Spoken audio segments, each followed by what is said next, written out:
So I'm going to show you piece by piece what this is, all right? This is an example. So this essay that I'm showing you scored a 1-4. So I colored it like in certain ways. So my purple is going to be anything that creates a line of reasoning. And I put my explanations out there. And then pink is going to be any evidence. And then orange is going to be analysis, okay?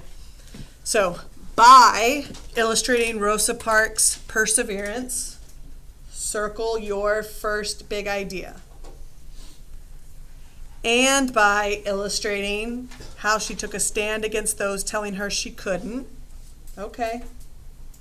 Barack Obama conveys his message of Rosa Parks' legacy. So she put in there her legacy, which is fine because it's kind of like the same thing as what we did for Thatcher, right? But there is no language of rhetorical choice in that first sentence. Put a check by your first part, or put what you need to change in your first sentence.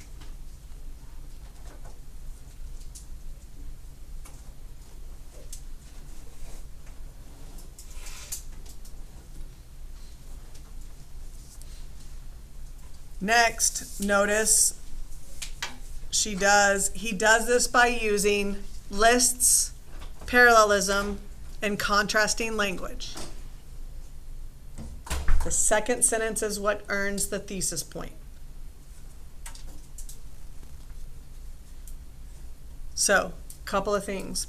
One, by showing me, the reader, the by and by, you're already setting up your organization. So remember in the bottom of the scoring rubric on the thesis side, like it's the scoring notes are down below, right? On the bullets, is it scoring notes down the very bottom that are the bullets? What is it titled? Additional notes. So in the additional notes for thesis, it says does not have to create a line of reasoning in the thesis, but it can. It makes it much easier for us when you do, and we want to make it as easy as possible. So the by and by is telling me, the reader, there's going to be probably 2 body paragraphs in this one. By doing this and this is not necessarily telling me that you're doing 2 body paragraphs. This right here, the last sentence, is where the thesis point is truly earned, because if you look on your rubric, it talks about rhetorical choices, right? You have to address rhetorical choices. It's a crappy argument just to take that.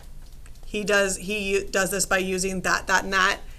We could say those are arguable, but the rhetorical choices are in there. So if you don't have the second sentence, you don't get the thesis point. What the first sentence is also helping me do is it's helping me see a more nuanced essay. So when I see that, I go, okay, this kid is doing like an idea-driven, like that is going to be something that I'm going to look to maybe score up things.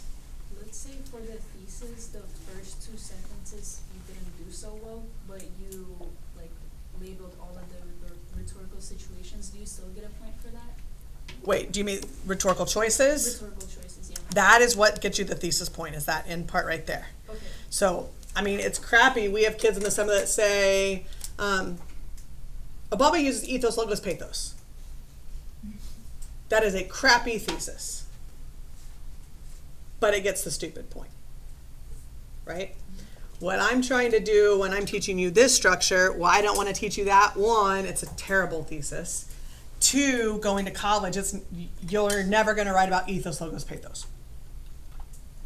So this is a more nuanced thesis. In college, you won't use that second sentence. You'll just use the first. Question? For the second sentence, when you have the labels, would 2 labels be okay with that? I mean, 2 labels are okay. I really want us reaching for a third, Okay. because I want to see some variety, right? So, like, and what there were quite a few lists in this one. But if you can look at it and look at the list, but also see parallelism, we suck at analyzing parallelism, by the way. Or you can look in there and see like verbs even in the list, then you can kind of change. Like 1, look at the list, 1, look at action verbs. Of course, you're still going to look at the list among it, but if we can look at trying, that's why when we were planning and we would do 2 or 3 labels per, now I'm starting to kind of pull you back a little bit and pick 1, because I want you to see the options. If everything, like every time you find a list, you have list, parallelism, maybe repetition and action verbs for all of them, then one you'd choose a list, one you'd choose action verbs, one you would choose like repetition or something, right? So still kind of knowing that you're still going to analyze it all the same way. Okay. So if you have that second sentence, put a check mark and tell yourself you earned a thesis point. If you do not, put a frowny face with an UGH, big capital UGH. You did not earn the thesis point. If you have the second sentence, you earned the thesis point. Yay, you get a 50 on my scale. That's a 1. If that's all you did, then you get a 1. That's a 50. I mean, that's hopeful, right? That gives you hope, yes? No, not at all. Okay. When you get done with that, notice that was her squiggly mark. So she got just to that point when we were done. So then she moved forward. Now go to your first body paragraph and look at your claim. Box in the first half. Now, if you have nothing, I would probably be writing things. Also, if we don't have anything past the thesis, I'm questioning what we did for 40 minutes. In the first half, box it. What does that tell me, the reader? It tells me that you are organizing your paper chronologically. So now I kind of can understand a line of reasoning that's happening, right? As long as you continue with that. Circle your big idea in your claim. In the first half, Obama, Rav, claim. Draw a line from that up to your thesis, big idea. Is it the first one in there? And do they match word for word? Don't change anything. Don't put synonyms. Don't paraphrase. It should sound repetitive. What you put in that first part, that by, should be the exact same thing that I see in your claim. Now what that's doing for me, the reader, is it going, okay, they're following, this is a line of reasoning that they created. So now I know what to expect. So put a check mark by that. If you don't have the same thing, then jot down what steps you need to take to do that. Now, look at your next couple of sentences. We said you can do up to 2 sentences of context. If you have 1 sentence of context and then your second sentence of context, in your second sentence, you should have evidence that is embedded grammatically correct with the second sentence. Meaning, you read it and it sounds grammatically correct. It doesn't sound like there are 2 separate sentences. If it's in the beginning, you probably don't need more than 1, right? A little context and then embedding if it's in that first paragraph. If it gets any further, then you probably need maybe 2. And all that, and I say especially when you're going between chunks, you need clear context there, and when you're going from paragraph to paragraph. Because that context is telling me that you're continuing to follow the line of reasoning that you set up, which is chronological. If you did that, put a check. If you just had your quote, either there's a period and the God above dropped a quote down, then box the period, and then where your quote starts, put a big fat X through it, and then a big frowny face.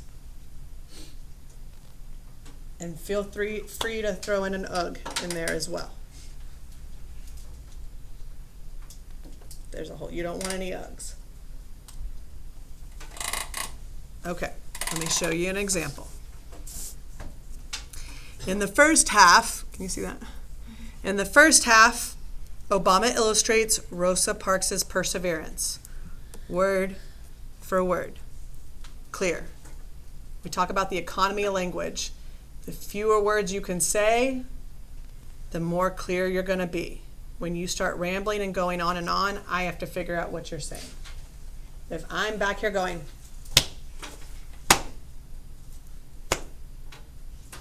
or banging my head on the desk, which y'all might hear when I'm behind y'all grading stuff, then I don't know what I'm reading. Question? Do the rhetorically active verbs like illustrates and the word and the bases have to be exactly the same? I mean, I would say there's no reason to change it. If you say illustrating, I would say keep it down there. Okay. Yeah, and then your big idea, keep it the same. It's fine. Why change it? Right? Why change it? Could you change it when you do an analysis? Or When you go into analysis, yeah. okay. Yeah.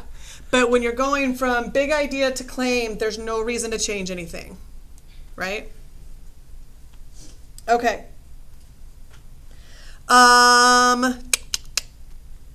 Then next she gets into her context. He starts by describing the grueling conditions of boycotts that parks participated in and how they did it in any weather, day after day, week after week, month after month. Grammatically correct, clear and concise. She only gave me the evidence that she is going to analyze. A lot of y'all, when y'all give me evidence, you give me 3 or 4 things and there's like 2 or 3 labels in it. I just need one solid piece of evidence. That's it. Is yours that clear and concise? If it has good evidence in there, can you note where the label is? For me, what this does, this conciseness, and I'm not talking word for word. Like, I don't need one word, one word, one word. That does not create a clear line of reasoning. That's like, where's Waldoing things, right? I need to see a pattern. That is clear and concise. So no matter what she talks about now, I know it's in those words. If you give me 5 lines and you're like, the parallelism in there, where? Because you gave me 5 lines of text. You're making me do the work. Okay? All right, now your analysis. Look at your sentence directly following your piece of evidence. Within the first 3 or 4 words, do you have the label? Box it. 3 or 4 words into the next sentence, you have to box your label. If it doesn't come till the end of the sentence or 2 or 3 sentences later, you wasted your time. Anything that does not have a label attached to it in a sentence is a waste of time. So mark a clear mark through it. Like right down the middle, mark it out. Whatever you are marking a line through, it's a waste of time. It may not be wrong, it's probably summary. You're telling me what the quote means. Anytime I hear words, this means, summary's right after it. This shows, summary's after it.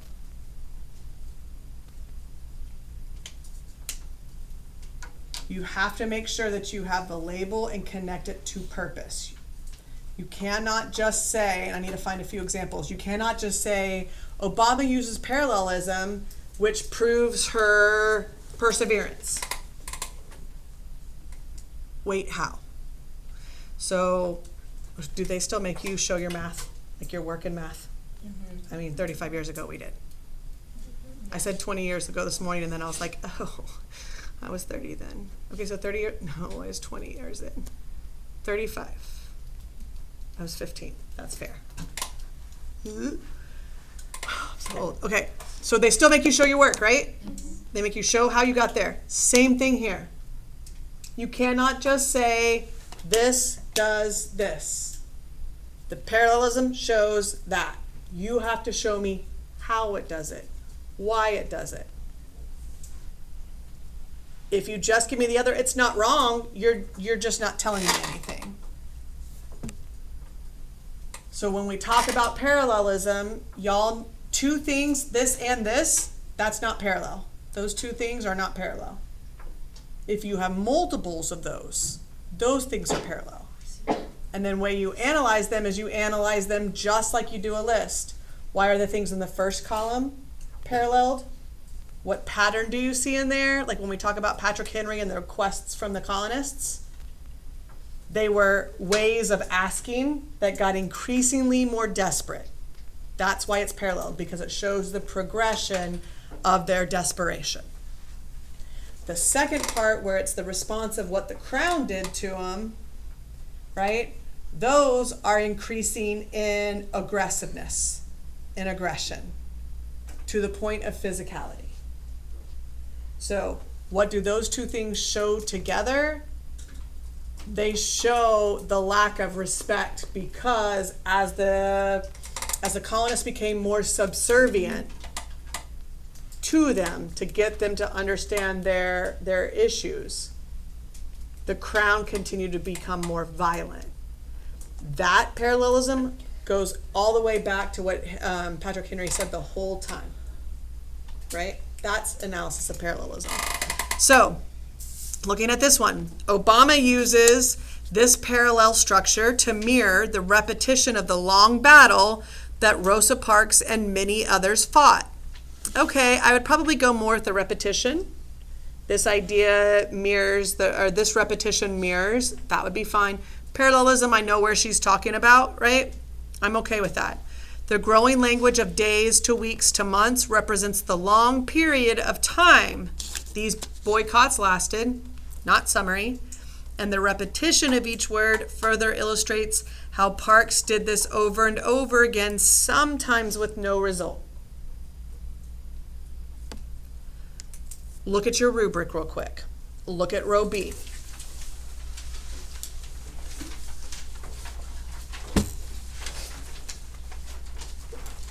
All right.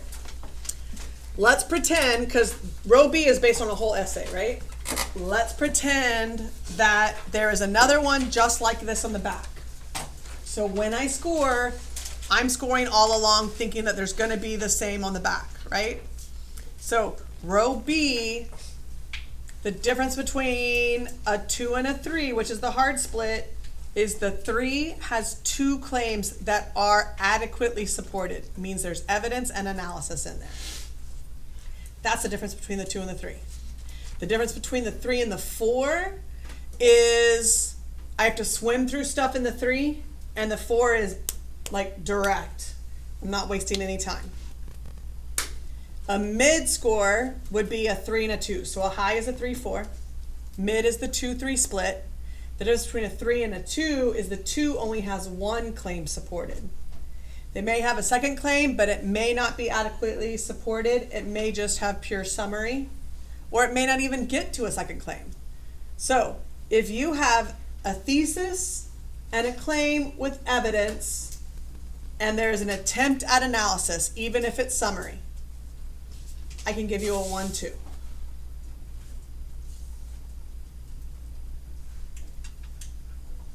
So at the very least, we should have scored a 1-2. That's a 70 for me. The difference between a 2 and a 3 is I have another claim that is supported. A low is a 2-1 split, right? 1-2 split. So looking at this one, is this a high 3-4, mid 1-2 or 2-3, or low 1-2? Just looking at this chunk. 3-4. You're pretending like there's another same one on the back. It's a 3-4. When I look at highlighting, I'm not highlighting stuff just to highlight stuff. Purple is helping me create a line of reasoning. That's your claim and your context. The pink is the evidence. The orange is the analysis. If I don't put anything by it, if I don't highlight it, it's doing nothing for your essay. So every single sentence in this one is leading me to analysis. Am I having to swim through any clarity? No. That's a 4. Now, it's not a 4 until I look at the back and see that there's another one just like it, right? But already in my brain, I'm going, this is a high paper. Score your first chunk.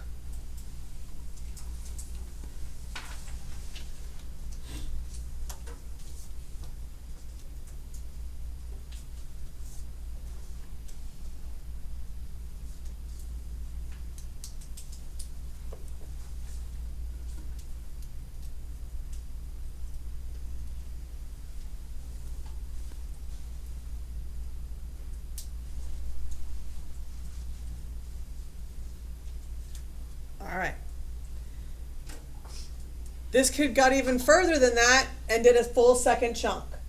Your goal is to do 2 chunks per body paragraph. Why? Because if your first one is summary, that claim is not supported. If you get into your second chunk and there is analysis in there, then I forget about the first chunk and focus on the second. Remember, I never score you down. If something doesn't work or is simplistic or is a misread,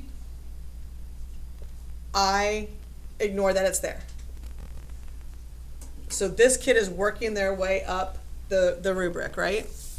So their second one says, Obama goes on describing how tired Parks and her peers were after walking for respect, walking for freedom, driven by a solemn determination to affirm their God-given dignity. Clear, succinct. Now this kid has given me 2 pieces of evidence that are clear and succinct. Now I kind of am starting to understand what I can expect from the student. Analysis immediately follows. Obama uses this list to illustrate the powerful reasons that drove Rosa Parks.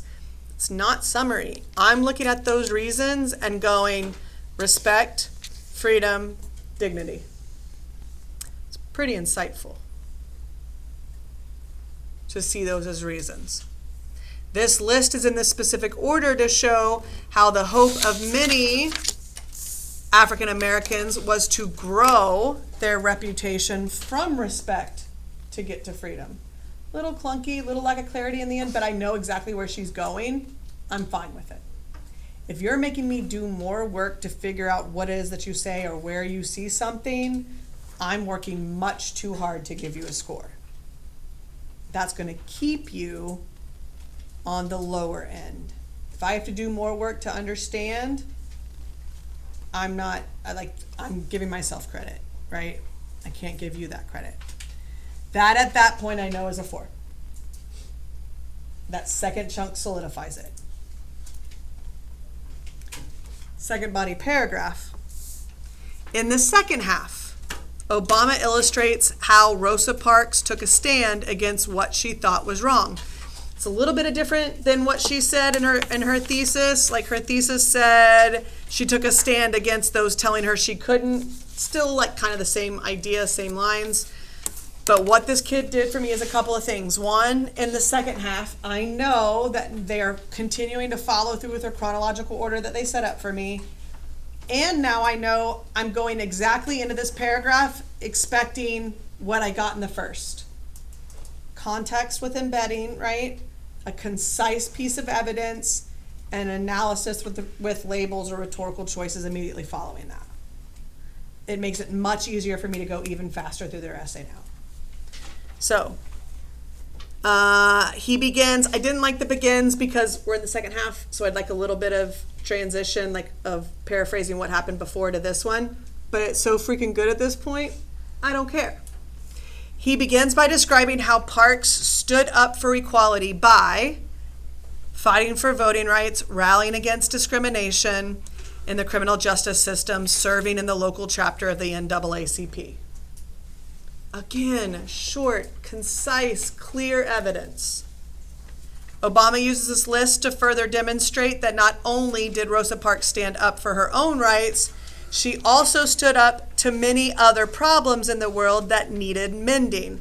I liked that. I thought that was interesting. I gave it a check minus, which I'm not taking off. I would like to see, I know she's talking about the voting rights and the criminal justice system and the NAACP.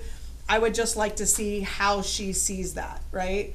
So I get that it's things that need to be mended, but what is that progression? Does it reach a wider audience each time, right? Does it impact that community differently each time? A little bit of that would have possibly moved her to a sophistication point. This lists language, This lists language of fighting, rallying, and serving, verbs, right? Mirrors Rosa Parks's character and how she could stand up for her beliefs in many different ways.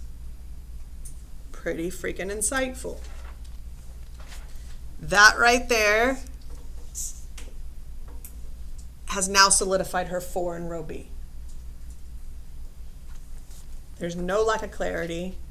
There's no summary in there. It's clear and concise. I get in and get out. And they only have one chunk in the second. Why do I make you move forward after 12 minutes? Because, I don't need to clap, like I'm literally clapping my hands at y'all. Because if you follow that direction, claim, and let's say you only get through one chunk. And then you get to my second claim when I tell you move forward and you only get to one chunk. That gives you the possibility of getting at least a 1-3 if there's analysis in both of them. So when you don't follow my steps and procedures and move forward when I tell you to move forward, I can't help you. I didn't know what to do, cop out. I didn't know how to do it, cop out. We've been working 14 weeks on this stuff. You have passages on passages, samples on samples, examples on examples, videos on videos to do all those things. Yes?